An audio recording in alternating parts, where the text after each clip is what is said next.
সে প্রথমে এসে পরিচয় দিল সে ইন্ডিয়ান স্পেশাল ব্রাঞ্চে কাজ করে। ইন্ডিয়ান স্পেশাল ব্রাঞ্চে কাজ। হ্যাঁ, বাড়ি বার করো কি বার করো। এ গেস্ট হাউস এ বর ভিতরে তাড়াতাড়ি বার করো ওই জন্য শুনছ না ভাই। নোংরামি সরায় এই লোকটার একটু দেখেন তো।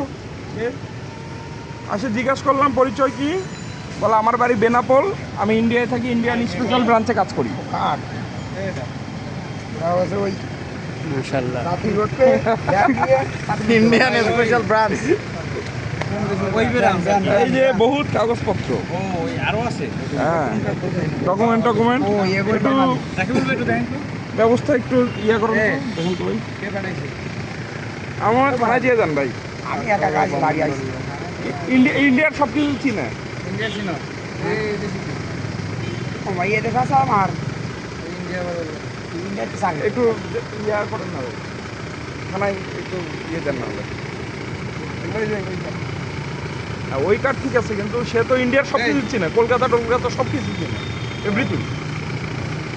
এটা হলো চাকরি আর বাংলাদেশে বাড়ি কলকাতা চাকরি বাংলাদেশ বাড়ি বাংলাদেশ থেকে এক জেলা থেকে আরেক জেলা চাকরি করতে পারি না। বাংলাদেশে ওই যে ওই বেনাপোলে না বেনাপোল আছে বেনাপোলে উত্তরে যেতে হবে উত্তরে গিয়ে 30 টাকা ভাড়া 30 টাকা এই এই পকেটে কি আছে ভাই আমার কিছু নাই ফোন ভাই সব কিছু দেখো, আর পকেট খোলো খুলে দেখো। এ দাদা পেন খুলতে গেছে চলো। টাকা পয়সা কি আছে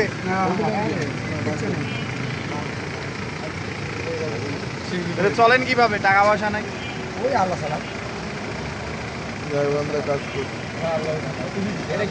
মালায় গলা মালা এবার টুপি মাথা মালা নাই তসবি মালা না তাকে বলুন জিজ্ঞাসা করছি।